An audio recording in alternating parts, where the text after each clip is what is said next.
5 tips for how to score your best at your state meet.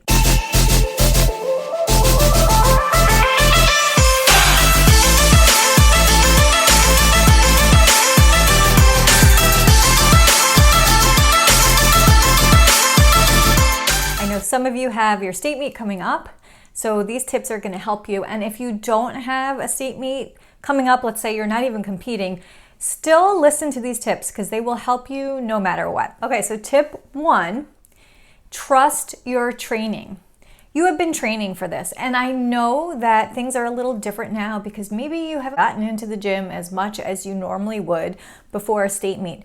But you know what? Those other gymnasts that you're competing against, they haven't gotten in the gym either. You're all on an equal playing field. You've been working hard for this. I know you have. And now it's time to just trust that what you've been doing is the right stuff and that it's all going to come together in your meet. Tip 2, perform your heart out. I talk about this all the time, but at this point, you know your routines inside and out. You know them. So you don't have to think about, okay, what skill comes next? What am I doing? You don't have to think about those skills. They're automated at this point. So now I want you to focus on performing your heart out. Treat each routine like you're, doing the Super Bowl halftime show, like you're doing a performance. You are there, showing off for the judges, and that's how I want you to think of it. I want you to perform like this is, a recital, like you're showing off what you can do and you're giving the judges a really good show. So that means, focus on your dance, focus on your body posture, give a smile, maybe make a cute face. Do something that looks like you're happy. Hopefully you are happy, but that you're happy and you're just performing your heart out. Tip 3, bring your form A game. What do I mean by that? Work on your form. Focus on your form at that meet. Legs are glued together. Legs are straight. Toes are pointed so hard that your feet start to cramp up. Do whatever you can to make your routines look pretty. Form is what separates the better gymnasts from the ones who don't get as high scores at state meets. Form is what's going to separate those two gymnasts. So at states, they are looking for that. They are nitpicky when it comes to form and deductions. So legs together, legs straight, toes pointed, arms locked out. Do everything you can to not lose a deduction on form. Tip 4, have a plan for mistakes. So mistakes happen, even in a state meet, especially at a state meet. Maybe you fall. Maybe you forget your routine. That used to happen to me all the time when I was under a lot of pressure, and I had moments, and they're scary, right? Because they come on all of a sudden where you're in the middle of a floor routine and all of a sudden you don't remember what comes next. And it's like, you're almost like a deer in headlights, right? That can happen. So what I want you to do is just have a plan for if those things happen. So if you fall, do you know what you're going to do? If you fall on each apparatus, what are you going to do? If you fall on beam, are you going to take a deep breath, reset, and then go?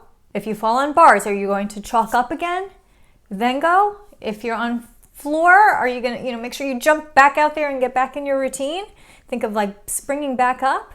If you're on vaults, you want to finish strong. Even if you fell on your vault, you want to make sure that you salute like crazy to the judges at the end so that you finish on a high note. So you want to have a plan for what might, like if you fall, what are you going to do? I'm not saying by having a plan for what you're going to do if you fall, you're going to make yourself fall.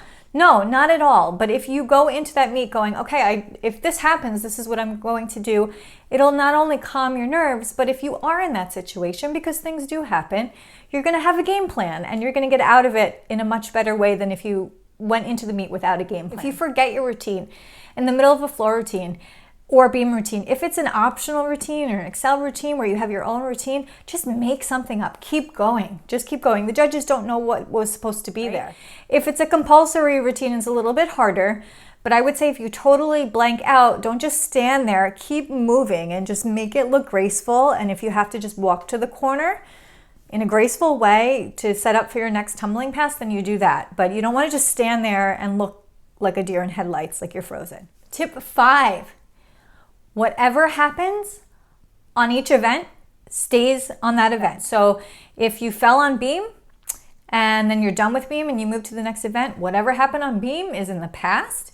You don't think about it. You do not think about it. It is gone. That you approach each new event as if it's, you know, a completely new performance. And you start fresh and you're there to give a show, and it doesn't matter what happened in your past. I've talked about this before, but I'm going to repeat it again. In the 2000 Sydney Olympics, the vault was set 5 centimeters too low.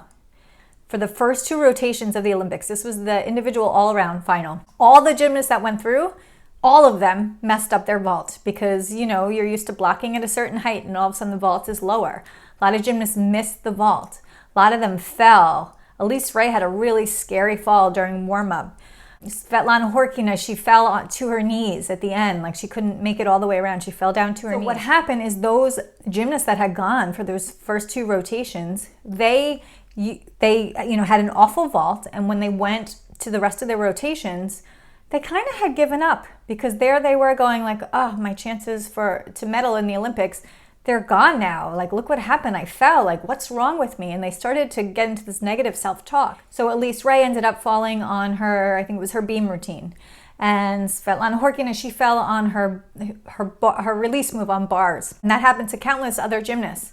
And then on the 3rd rotation, one of the Australian gymnasts, Alana Slater, she recognized that there was something wrong and said something, and then the officials looked into it and they realized that the vault was on the wrong height. And they changed it, and they offered for those gymnasts who had gone through the first 2 rotations, they allowed them to come back and do like a 5th rotation where they could repeat the vault. What happened is because they were still thinking about their terrible vault from whether it was the 1st or 2nd rotation, they ended up, you know, falling on events that they had after that. And so they had already completely ruined their chances of medaling in the Olympics. Now, if they were able to kind of tuck that away and say, all right, what happened on vault happened, I'm going to just approach each event like it's fresh and it's new, then they could have gone on and had really great performances. And then when they got to redo their vault, they could have had a chance. Elise Ray could have had a chance to get a medal. She ended up finishing 14th. And she did a great vault. Like, she went back and she repeated her vaults and she did 2 great vaults.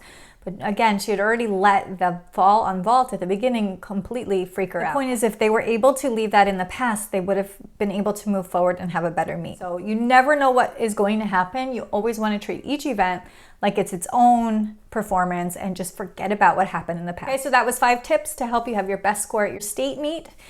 Good luck to all who are competing soon in their state meet, and I will see you soon.